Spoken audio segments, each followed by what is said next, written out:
Hi friends, welcome to GV talks. Chandrababu Naidu garu గతంలో తన పరిపాలనా కాలంలో ప్రజావేదిక అనే ఒక భవనాన్ని నిర్మించడం, తాత్కాలిక భవనాన్ని నిర్మించి ప్రజలు లేదంటే క్యాడరు ఏవైనా ప్రభుత్వానికి సంబంధించిన వినతులు గాని విన్నపాలు గాని చంద్రబాబు గారితో చేయాలంటే ఆ ప్రజావేదికను ఆసరా చేసుకుని అక్కడికి వచ్చి ఆ వినతులు ప్రభుత్వానికి చేరేలాగా చంద్రబాబు గారు ప్రజావేదికను నిర్మించడం జరిగింది. అయితే ఆ ప్రజావేదికను జగన్మోహన్ రెడ్డి గారు పరిపాలనలోకి రాగానే దాన్ని ఎలా విధ్వంసం చేశారో లైవ్ లో రాష్ట్ర ప్రజానీకమంతా చూడడం జరిగింది. ఇప్పుడు సీన్ రివర్స్ అయింది. చంద్రబాబు గారి పరిపాలనలోకి వచ్చారు.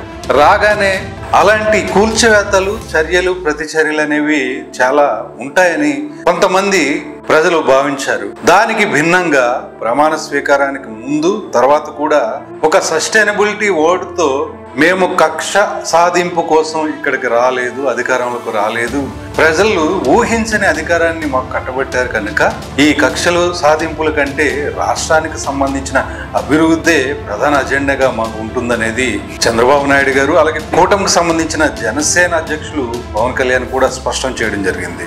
అయితే అమరావతిని సందర్శించే క్రమంలో చంద్రబాబు గారు నాడు ఏదైతే జగన్మోహన్ రెడ్డి గారు కూల్చివేశారో ప్రజావేదికను, ఆ ఆనవాళ్లను, ఆ శిథిలాలను చూసి మీడియాతో కూడా తరలి వెళ్ళి అక్కడ విజిట్ చేసి అక్కడ కొన్ని జ్ఞాపకాలను మళ్ళా నెమరు వేసుకుని అక్కడి నుంచి అమరావతికి బయలుదేరారు.